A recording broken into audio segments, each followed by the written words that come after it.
اهلا بيكم في فيديو جديد من مطبخ امنية سلامة. ازيكم عاملين ايه؟ يا رب دايما تكونوا في احسن صحة واحسن حال. ليه مجرد ما بنقول عايزين ناكل اكلة حرشة مقرمشة مخرفشة كده ما بيجيش في دماغنا غير الفراخ البروست او الفراخ الكنتاكي عموما؟ هو ما ينفعش غير الفراخ؟ طب ايه رأيكم النهاردة بقى احنا هنعمل اكلة مقرمشة ومخرفشة من غير فراخ خالص. هنعمل النهاردة احلى فرايد سمك في منتهى الجمال، هيخليكي اصلا تغيري فكرتك اساسا عن الفراخ الفرايد المقرمشة وهتفضلي السمك كل مرة.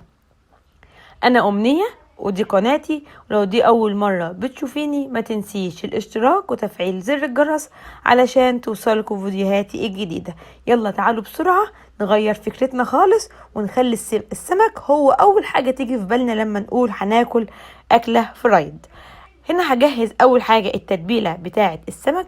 جهزت توم وفلفل حامي وفلفل اخضر، ممكن اي نوع فلفل بتحبيه، وحطيت البهارات بتاعتي ملح وفلفل وكمون كاري وكركم وكمان شوية من بهارات السمك، وعصرت ليمونتين كبار، وكمان حطيت معلقة كبيرة من المستردة.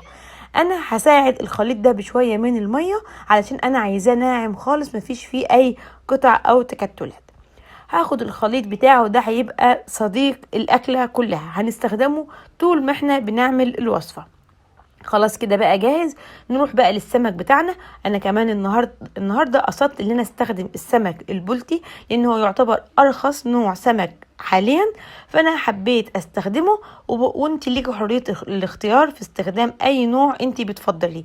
انا جبت السمك كده حجم متوسط وقطعت السمكه على 4، ممكن تقطعيها على 5 أو 6 حسب حجم السمكه اللي انت هتستخدميها. اهو بالمنظر ده. طبعا غسلته وشلت منه الريش بتاعه اللي هو القشر بتاعه، وخليت ونقعته في ميه وحبه ليمون وصفيته، بعد كده قطعته. نروح نجيب التتبيله بتاعتنا وهنزل بمعلقتين كده مليانين على السمك، ومش هخلي حته في السمك ما توصلهاش التتبيله. زي ما انتم شايفين كده هتتبله كويس، وكانت التتبيله ريحتها تحفه. كمان المستردة بتفرق جدا في تتبيله الاسماك.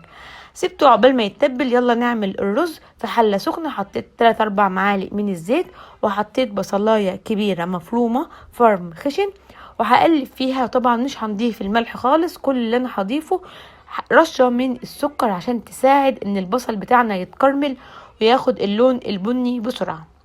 بمجرد ما يبدأ ياخد اللون البني نخلي بالنا وتفضل ايدنا فيه علشان بيوصل بسرعة للون الغامق وممكن يتحرق، ولو اتحرق خلاص مش هنقدر نستخدمه علشان كده بيكون بقى مر.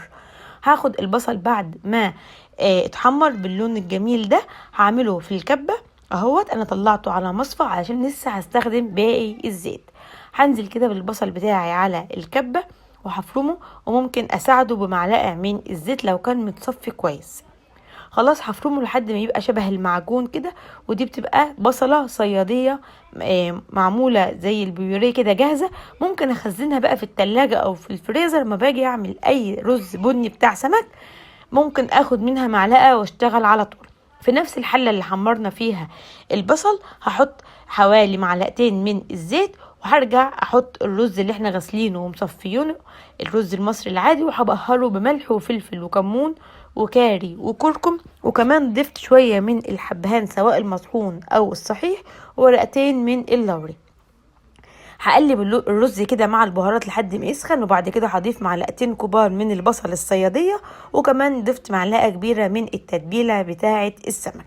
طبعا ما ننساش نظبط الملح بتاعنا ونفضل نقلب فيه لحد ما الرز بتاعنا يسخن وريحة البهارات تطلع.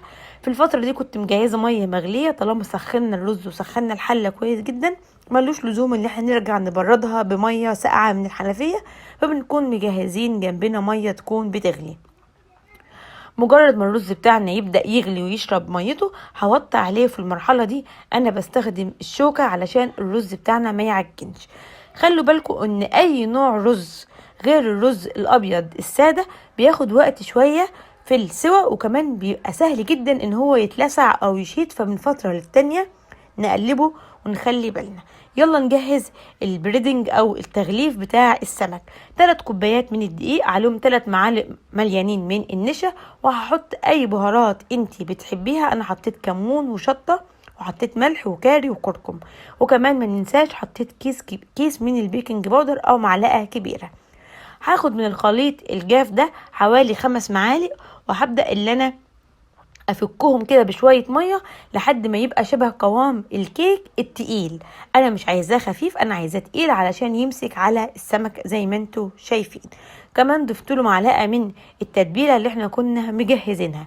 هنا الرز كان اتشارب خلاص ودخل في السوا، هديله اخر تقليبة كده بالشوكة وهسيبه لحد ما يكمل سواه. عايزه اقول لكم ريحته كانت تحفه، هو يتاكل لوحده بصراحه. هنا جهزت خلاص الدقيق المبهر، واهم حاجه النشا، على كل كوبايه دقيق معلقه كبيره من النشا، وكمان ضفت كيس من البيكنج باودر. هبدا بقى اخد السمك انزله كده في الخليط السايل التقيل اهوت، الخليط السميك ده، وهطلع بيه على الدقيق. بلاش نزحم الطبق علشان نعرف نغلف كويس ويبقى فيه مساحة اللي احنا نقعد نغربل السمك، ودي خطوة مهمة جدا علشان نوصل لكفر او غلاف مقرمش ومنعكش كده من على السمك من بره زي بتاع الفراخ بالظبط. ده بنوصل له لما بيبقى فيه كده مساحة كبيرة نقعد نغربل كده ونرفع السمك كده وننزله زي ما احنا شايفين. هنخلص الكمية الأولانية وبعد كده نرجع نكمل الباقي في زيت غزير وسخن. وعلشان يبقى غزير يستحسن اللي احنا نعمله في حلة أو في مقلاية تكون صغيرة علشان الزيت يكون فيها عالي. هنزل كده بالسمك في الزيت السخن، وبرده ما نسحمش المقلاية علشان الزيت بتاعنا ما يبردش. لو حطينا كمية كبيرة درجة حرارة الزيت هتنزل، وبالتالي هينزل الكفر اللي عليه خالص. شايفين؟ هسيبه كده مش هقلب فيه كتير لان برضو كتر التقليب هيخلي الكفر اللي عليه ينزل، ويادوب بياخد 7-8 دقايق وبيطلع بالتحفة دي. طبعا علشان نحافظ على القرمشة برضو بطلعه على مصفى، علشان لو طلعناه على سواء ورق زبدة او حتى ورق كراسات بناديل بيطرى لان ما بيبقاش متهوي من تحت. انا هنا بطلعه على مصفى علشان يصفي الزيت وغير كده يفضل مقرمش. هنعمل بقى الدور التاني لحد ما نخلص الكمية بتاعتنا كلها. شايفين شكله في منتهى الجمال ازاي؟ طبعا هنقدمه احلى مرحلة في الاكل هي شكل التقديم اللي احنا بنجهزه. انا جبت طبق عملت له كده فرشة من الجرجير، ممكن تعملوا له اي ديكور او اي تزيين انت بتحبيه، وحطيت عليه كده السمك بالمنظر ده. طعم وريحة ولا القرمشة كانت رهيبة. زينته كده بشوية من شرايح الليمون، ممكن قرون شطة خضراء، انا كمان ضفتله شوية من بشر الجزر. وبصراحة كان الطبق بيتكلم عن نفسه، تحفة، ريحة تحفة، لون وطعم قرمشة. طبعا الاكلة دي هتحلو وتكمل بحبة الرز البني او الرز الصيادية جنبها. كانت اكله تحفه، ما تفرقش ابدا عن اللي احنا بنروح لها وناكلها من بره بمبلغ وقدره. اخترنا ارخص نوع سمك، واي نوع سمك انت بتحبيه حتى لو سردين ممكن يتعمل بالطريقه دي والنتيجه روعه. استوى كويس جدا ومقرمش وفي منتهى الجمال. ايه رايكم بقى؟